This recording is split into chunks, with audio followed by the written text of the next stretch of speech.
Esse texto está alinhado ao que Paulo fala, ao que Paulo escreve em 2 Tessalonicenses, capítulo 2. Vamos ler. Ninguém de nenhum modo vos engane, porque isto não acontecerá, sem que primeiro venha a apostasia, e seja revelado o homem da iniquidade, o filho da perdição, o qual se opõe e se levanta contra tudo que se chama Deus, ou é objeto de culto, a ponto de assentar-se no santuário de Deus, ostentando-se como se fosse o próprio Deus. Ele fará uma aliança com muitos por uma semana, e na metade da semana fará cessar o sacrifício e a oferta de manjares. Ou seja, o templo de Israel, de Salomão, será reconstruído, e o povo judeu nesse período voltará à adoração a Deus na forma de sacrifício. E o que é que ele faz? Após 3 anos e meio dessa aliança, ele quebra a aliança e faz cessar o culto a Deus na forma de adoração. E aí, o verso seguinte: fará cessar o sacrifício e a oferta de manjar. Sobre a asa das abominações virá o assolador. Sobre a asa das abominações virá o assolador. Preste atenção. A palavra na Bíblia, abominação, ela faz referência a ídolo. Significa profanar o santuário. Abominação significa profanação do santuário. E alinhado com o que Paulo falou, o que é que ele faz? O anticristo. Ele invade o santuário de Deus. É uma referência ao templo reconstruído, né? E ostenta-se como se fosse o próprio Deus. Isto é uma profanação. Isto é uma abominação. O anticristo vai abominar, vai profanar este templo. É o que Daniel está se referindo aqui. E sobre a asa das abominações virá o assolador. E o Senhor Jesus Cristo, ele ratifica essa profecia e amplifica e relaciona a sua segunda vinda. Vamos ler Mateus 24.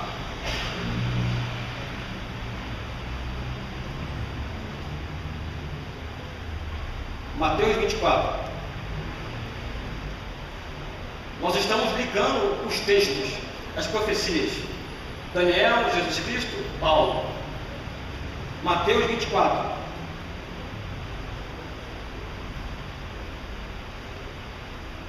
(24, 15). Eu vou ler do 15 em diante. Diz assim: quando, pois, virdes o abominável da desolação, quando, pois, virdes o abominável da desolação. Aqui ele se refere à profecia de Daniel. Sobre a asa das abominações virá o assolador, virá o príncipe que haveria de vir, que é o anticristo. Quando, pois, virdes o abominável da desolação, de que falou o profeta Daniel no lugar santo. Quem lê entenda. Lugar santo era um compartimento interno do templo. O templo era feito por 3 compartimentos: o átrio, o lugar santo e o lugar santíssimo. Certo? Eu não sei como isso vai acontecer, mas o anticristo vai violar o pacto que ele faz, entra no templo e profana o templo. E aí começa um tempo de tribulação para Israel, que Jeremias fala de angústia para Jacó. É a tribulação para Israel. Prosseguindo aqui: então os que estiverem na Judéia fujam para os montes. Quem estiver sobre o eirado não desça a tirar de casa coisa alguma. E quem estiver no campo não volte atrás para buscar a sua capa. Ai das que estiverem grávidas e das que amamentarem naqueles dias. Orai para que a vossa fuga não se dê no inverno, nem no sábado, porque nesse tempo haverá grande tribulação, como desde o princípio do mundo até agora não tem havido e nem jamais haverá. E logo depois disso, pulando aqui para o verso 29, ele associa a profecia de Daniel à sua vinda. Logo em seguida, a tribulação daqueles dias, o sol escurecerá, a lua não dará a sua claridade, as estrelas cairão do firmamento, e os poderes dos céus serão abalados. Então aparecerá no céu o sinal do Filho do Homem. Todos os povos da terra se lamentarão e verão o Filho do Homem vindo sobre as nuvens do céu com poder e muita glória. Amém?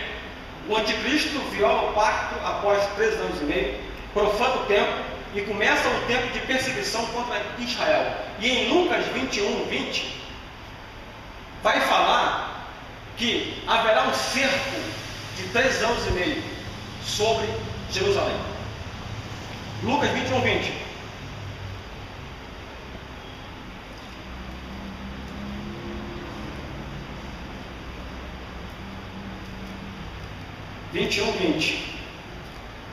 Diz assim: quando, porém, virdes Jerusalém sitiada de exércitos, sabei que está próxima a sua devastação.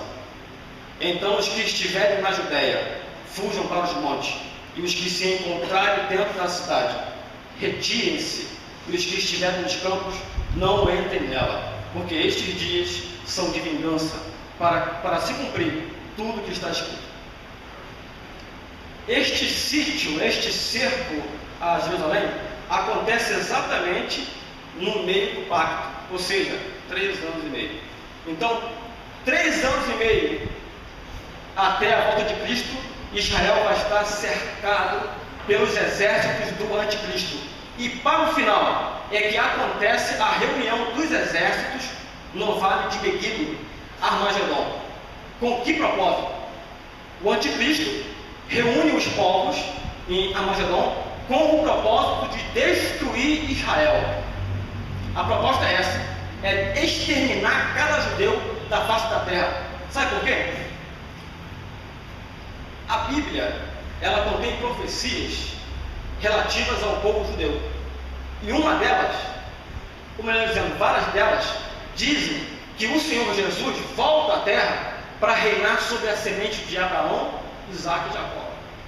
Se não houver nenhum judeu, não haverá por que Jesus voltar. E a proposta é essa. A proposta do diabo é impedir que o Senhor volte. Por quê? O Senhor voltando, ele deixa de ser o Deus deste mundo. Ele deixa de ser o príncipe deste mundo. Então é uma briga por reino, pelo reino da terra. E o Senhor, dentre muitos propósitos, ele volta para libertar Israel de um extermínio. Porque a proposta é essa: Armagedon tem esse alvo, exterminar o povo judeu. E isso você pode ver, certo? Ilustrado em várias histórias. Vários homens tentaram destruir Israel. Faraó, Amã, é isso? Vários homens, várias nações tentaram exterminar Israel. Esses homens, eles são tipos do anticristo. Agora, por que ele quer exterminar Israel? Porque Israel, até que as profecias de Deus se cumpram, Israel é imortal. O judeu é imortal, porque tem palavras de Deus relativas a eles. Amém? Aleluia. Então, Jerusalém será cercada por 3 anos e meio até que o Senhor volte. E Jeremias fala que esse período é um tempo de tribulação para Jacó, porém ele será livre dela. Amém? Amém.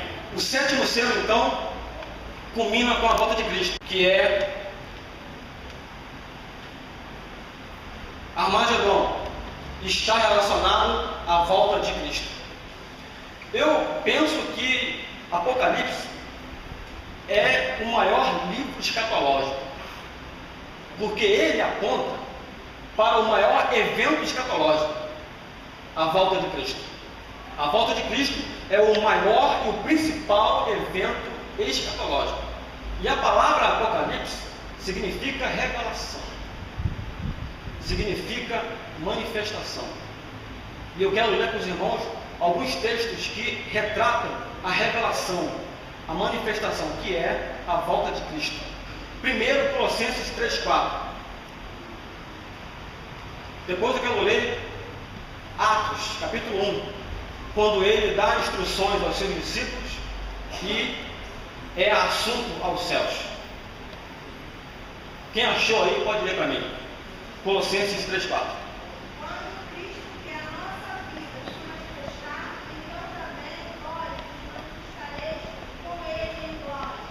Entendeu aí? Quando Cristo, que é a vossa vida, a nossa vida, se manifestar. Fala de manifestação. A palavra manifestação ou manifestar refere-se a alguém ou alguma coisa que existe, mas que está oculto, mas que de repente por alguma coisa, por alguma razão, se torna conhecido, se torna revelado. Paulo está nesse texto, que é uma profecia, se referindo à volta de Cristo. Agora, observe que Jesus não se revela sozinho. Então, repetindo aí, quando Cristo, que é a nossa vida, se manifestar, então vós sereis manifestados com Ele em glória. Amém? A igreja não vai estar nesses eventos que nós chamamos de grande tribulação na terra. Ela será arrebatada. Antes disso, haverá o tribunal de Cristo para dar recompensa pelas obras. Após isto, haverá as bodas, o casamento do noivo com a noiva. Após as bodas, o Senhor volta à terra. Volta com quem? Com os santos. E aí, vai se cumprir o que muitos falam, o que muitos usam. Existe um texto que é muito usado aí, que é Romanos 17:18, que fala sobre a revelação dos filhos de Deus. A criação espera com expectativa a revelação dos filhos de Deus. Não é isso? Só que isso não vai acontecer aqui na terra. Sabe por quê? Porque nós não vamos atingir a plenitude aqui na terra. Vamos atingir a plenitude no arrebatamento. Vamos ver esse texto, Romanos 8:17-18.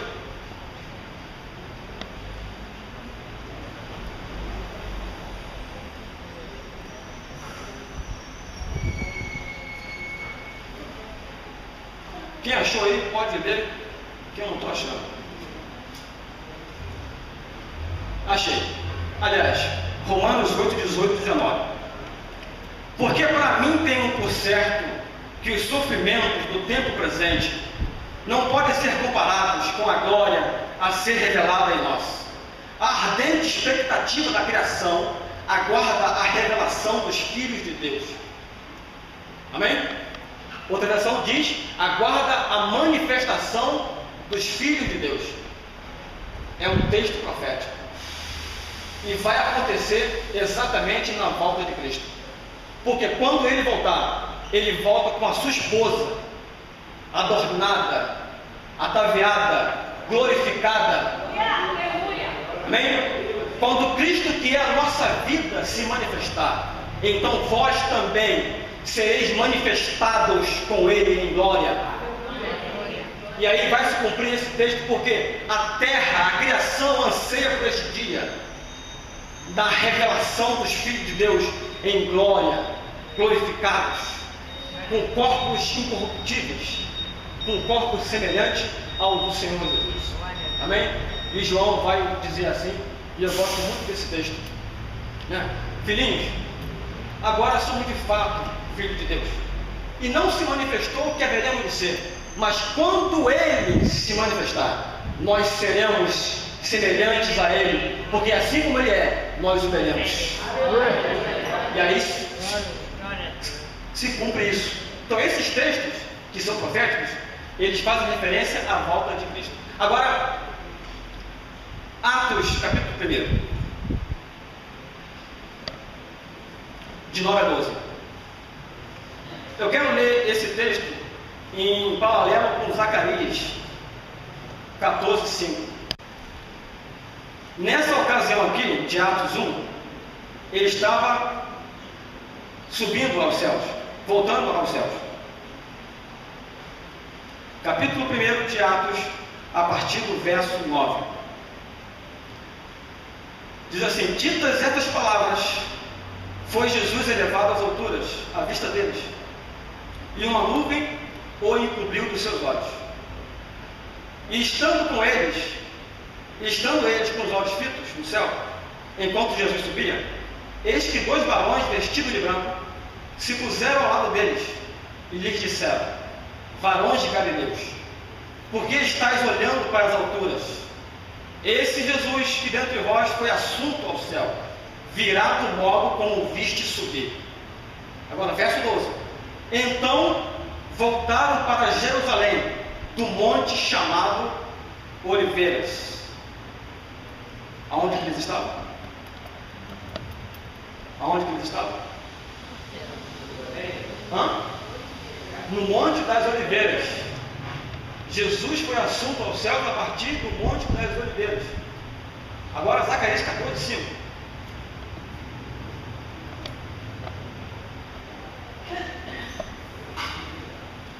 A Bíblia interpreta a própria Bíblia. Zacarias 14, aliás, capítulo 4. Naquele dia, todos acharam? Zacarias 14, capítulo 4. Zacarias 14, versículo 4. Perdão. Zacarias 14, versículo 4.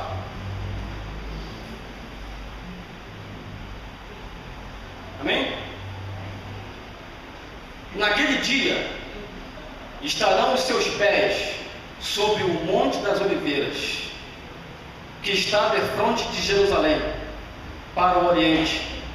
O Monte das Oliveiras será fendido pelo meio, para o Oriente e para o Ocidente. E haverá um vale muito grande. Metade do monte se apartará para o norte, e a outra metade para o sul. Versículo 5. Fugireis pelo vale dos meus montes, porque o vale dos meus montes chegará até as almas. Sim, fugireis como fugistes no terremoto nos dias de Uzias, rei de Judá. Então virá o Senhor, meu Deus, e todos os santos com ele. E o que é que aqueles 2 anjos dizem para aqueles homens? Por que estáis olhando para as alturas? Este mesmo Jesus que vocês estão vendo subir, voltará do mesmo modo. Ele subiu do Monte das Oliveiras e voltará no Monte das Oliveiras. Amém? Aleluia. E ele não volta sozinho, ele volta com os seus santos, ele volta com a sua esposa, ele volta com a igreja glorificada. Aleluia. Armagedon está relacionado à volta de Cristo. A volta de Cristo, a sua vinda à terra, tem os seguintes propósitos. Está aí, veio aí. A volta de Cristo, a sua vinda à terra, tem os seguintes propósitos. Primeiro, para revelar aos seus. Vamos ler Zacarias, capítulo 12, verso 9 até o verso 8 ao verso 10. Vamos ler? Diz assim: naquele dia, que dia é esse? A expressão dia do Senhor, ela tem várias variações. Naquele dia, nos últimos dias, né? Naquele dia, o Senhor protegerá os habitantes de Jerusalém, e o mais fraco dentre eles, naquele dia, será como Davi, e a casa de Davi será como Deus, como o anjo do Senhor diante deles. Naquele dia, observe essa expressão aqui. Essa expressão, essa profecia de Zacarias está em sintonia perfeita com o Apocalipse, que fala sobre Armagedon. Naquele dia, procurarei destruir todas as nações que vierem contra Jerusalém. Sabe o que é isso? Armagedon.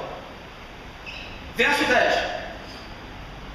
e sobre a casa de Davi, e sobre os habitantes de Jerusalém, derramarei o Espírito da graça e de súplicas. Olharão para aquele a quem traspassaram, pranteá-lo-ão como quem pranteia por um unigênito, e chorarão por ele, como se chora amargamente pelo primogênito. Amém? O povo de Israel vai reconhecer que aquele Jesus que eles rejeitaram era de fato o Messias, e haverá um arrependimento geral nesse dia. Porque Jesus se dá a conhecer aos seus irmãos. Na Bíblia existem muitos personagens que tipificaram Jesus na sua primeira vinda e também na sua segunda vinda. Eu penso e creio nisso, que José foi o mais completo tipo de Cristo. Amém? Amém. José, ele foi odiado pelos seus irmãos. Amém? Jesus foi rejeitado pelo povo de Israel. Veio para o que era seu, mas os seus não o receberam. José foi vendido como escravo. Jesus foi vendido pelos seus discípulos. Amém? Olha, tipologia aí. José foi condenado sendo inocente. Jesus também foi condenado sendo inocente. José, na condição de humilhado, encarcerado, ele foi exaltado à destra de Faraó. Amém? Ele foi elevado à condição de vice-faraó, chamado por Faraó Zafenat-Paneah, que significa Salvador do mundo. Jesus foi crucificado, rejeitado pelo povo judeu, mas ressuscitou e foi assunto aos céus e colocado à destra de Deus, e é o Salvador do mundo. Amém? Logo mais tarde, José, longe do seu país, longe dos seus pais, longe dos seus irmãos, se casa com uma egípcia, uma esposa gentia. Amém? Durante esse tempo chamado graça, Jesus, dentre os gentios, está formando um povo que é a sua noiva, que é a igreja. Na grande tribulação, o povo de Israel será castigado, disciplinado por Deus, e Jesus vai se dar a conhecer a eles. Agora, preste bem atenção. Quando Jesus volta e se revela ao povo de Israel, e há aquela comoção geral, e Israel é salvo, quem é que ele traz com ele? Quem é que ele traz com ele? Uma esposa gentia. José, quando se revelou aos seus irmãos, ele levou quem com ele? A sua esposa egípcia. Quando Jesus se revela aos seus irmãos judeus, ele traz com ele a sua esposa, a igreja, o povo lavado e remido pelo sangue do Cordeiro, nação eleita, sacerdócio real. Amém? Viram aí a tipologia bíblica? Então, a vinda de Cristo à Terra tem vários propósitos. Primeiro, revelar-se aos seus irmãos. Segundo, para julgar a besta e o falso profeta e os seus exércitos. Vamos ler Apocalipse 19, verso 19.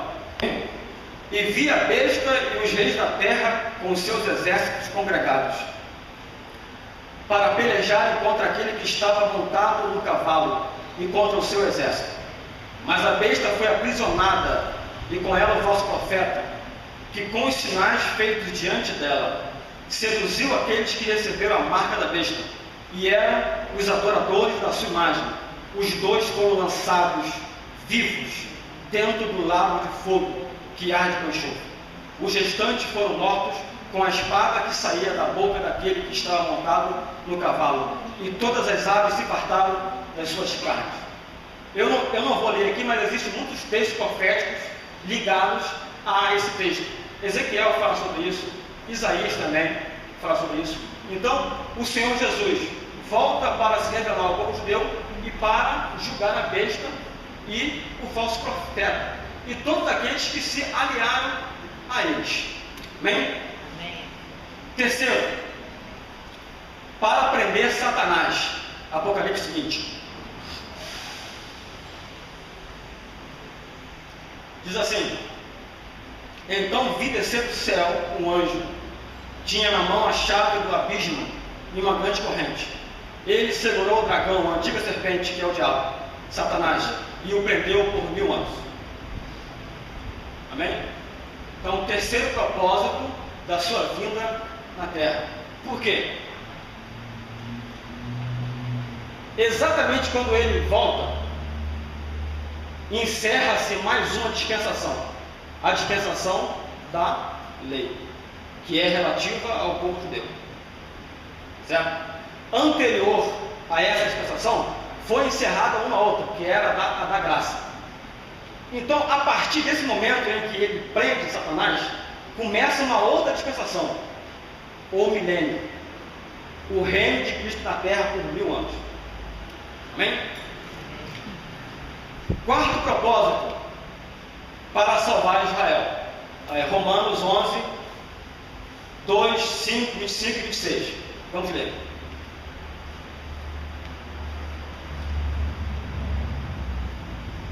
Romanos 11, 2, 5, 25 e 26. Deus não rejeitou o seu povo, a quem de antemão conheceu. Ou não sabeis do que a Escritura refere a respeito de Elias, como insta perante Deus contra Israel, dizendo: Senhor, mataram os teus profetas, arrasaram os teus altares, e só eu fiquei, e procuram tirar minha vida.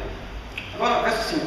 Assim, pois, também agora, no tempo de hoje, sobrevive um remanescente, segundo a eleição da graça. Verso 25. Porque não quero, irmãos, que ignoreis este mistério, para que não sejais presumidos em vós mesmos, que venha endurecimento em parte a Israel, até que haja entrado a plenitude dos gentios, e assim todo Israel será salvo. Como está escrito: virá de Sião o libertador, e ele apartará de Jacó as impiedades. Esta é a minha aliança com eles, quando eu tirar os seus pecados. Então o Senhor volta para também salvar Israel. Item 5. Ele vem para julgar as nações. Vamos ler Mateus, é um texto muito extenso, eu vou ler só a parte dele. Mateus 25. Qual será a base desse julgamento? A base será a maneira como os povos trataram Israel. Amém? Nessa nova ordem mundial, o anticristo, a besta, ela vai reunir os povos contra o povo judeu. Ela vai reunir os povos exatamente para impedir a volta de Cristo, o que é uma insanidade. Ninguém pode fazer isso. Mas este é o propósito diabólico, impedir que o Senhor reine. Amém? Então, haverá nações que vão se aliar a ele, e outros não. Amém? Os que forem contra Israel serão dizimados, e os que não forem contra Israel vão participar do milênio, vão participar do reino de Cristo na terra por 1000 anos. Amém? E essas pessoas, durante o milênio, no final do milênio, ou elas serão remidas ou serão condenadas. Amém? E será muito curioso, porque será um governo perfeito, mas a terra ainda não será perfeita. Amém? A maldição será suspensa, não haverá mais pragas, não haverá pestes, não haverá bactérias, moscas, nada disso. O diabo vai estar preso. Será um tempo de glória. A terra se encherá do conhecimento de Deus. Não é isso? E os homens passarão a viver quase 1000 anos. Mas no final, para aqueles que não conheceram o diabo, eles passarão por um teste, porque o diabo será solto. E aí, esse pessoal todo será testado. será provado. Ou seja, as pessoas que nascerem durante o milênio ou serão remidas ou serão condenadas. Sexto, para livrar e abençoar a criação. Isaías 11, de 1 a 9. Isaías 11, de 2 a 9.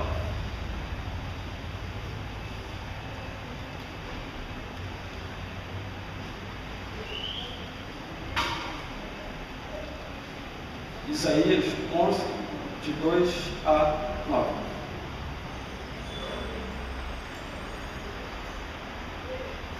Repousará, é isso mesmo? Repousará sobre ele o Espírito do Senhor, o Espírito de sabedoria e de entendimento, o Espírito de conselho e de fortaleza, o Espírito de conhecimento e de temor do Senhor. Deleitar-se-á no temor do Senhor, não julgará segundo a vista dos seus olhos, nem repreenderá segundo o ouvido dos seus ouvidos, mas julgará com justiça os pobres e decidirá com equidade a favor dos mansos da terra. Ferirá a terra com a vara de sua boca e com o sopro dos seus lábios matará o perverso.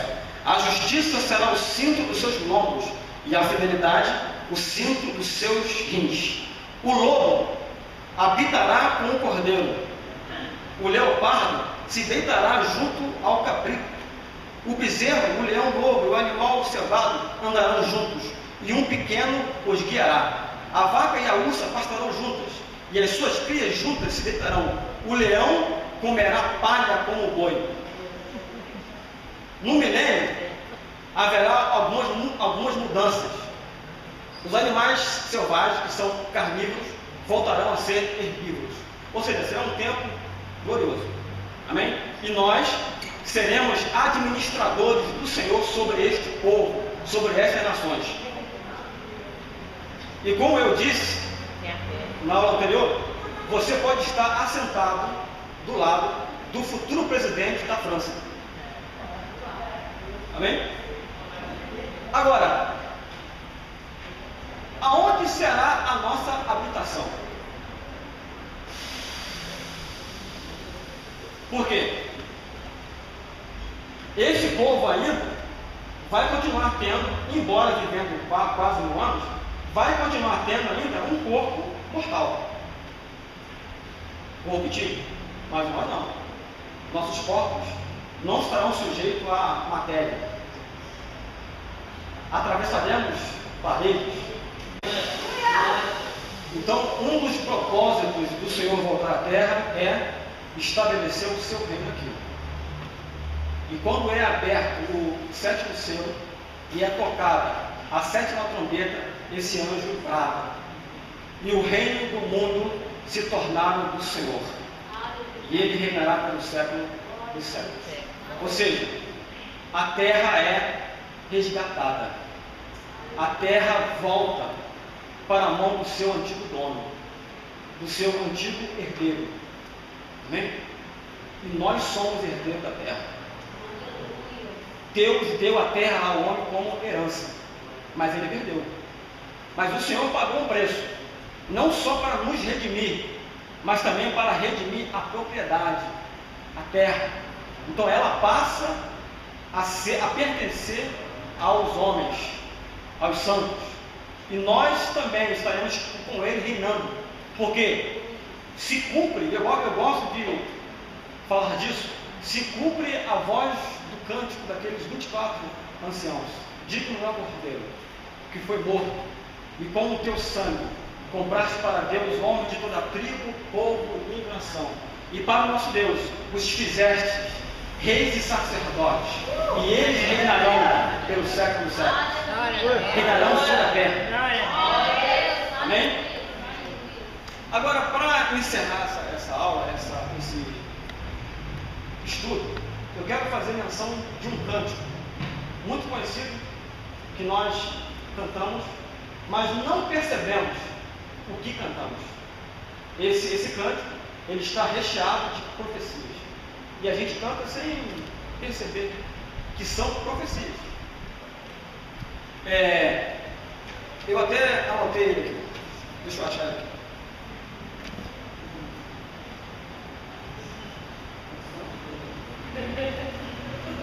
Achei.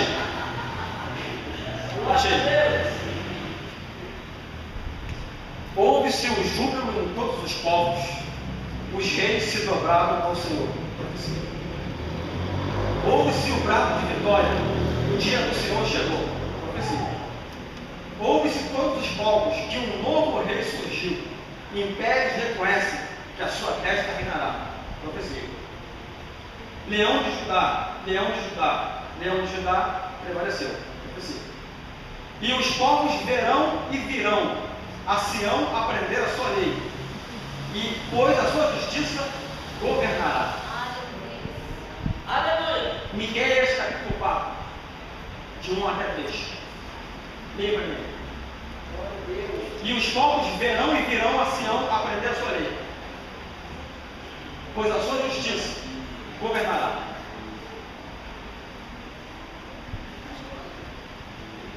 Quem achou que eu li? Miqueias 4, de 1 até 3.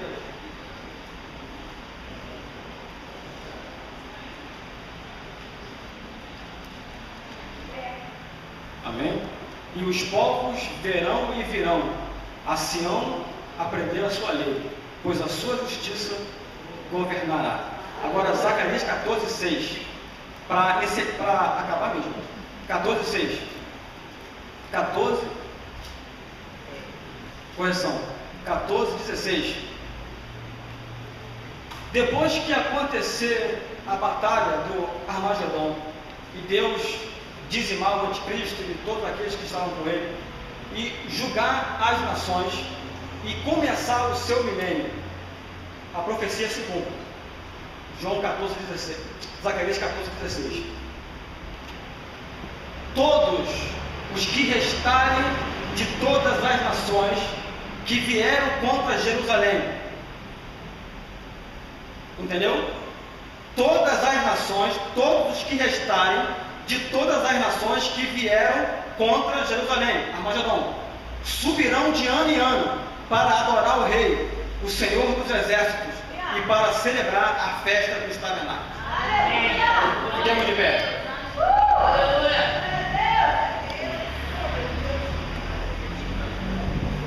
Aleluia. E há muitos outros textos proféticos, mas o tempo é curto demais, não dá para dissecá-los todos. Amém? Isto é escatologia. E eu penso que isso me estimula a vigilância. Eu penso que isso me estimula a santidade. Eu penso que isso aumenta a minha esperança. Amém? Porque a profecia, ela nos traz esperança em um mundo que não tem esperança. O mundo entra em pânico com qualquer coisa que falam por aí, mas nós não, porque nós temos a palavra de Deus, que nos revela que muito em breve, nós seremos exaltados. Ou seja, tudo aquilo que aqui nós passamos, tribulações, angústias, aflições, dificuldades, não são para comparar com a glória que em nós há de ser revelada. Amém?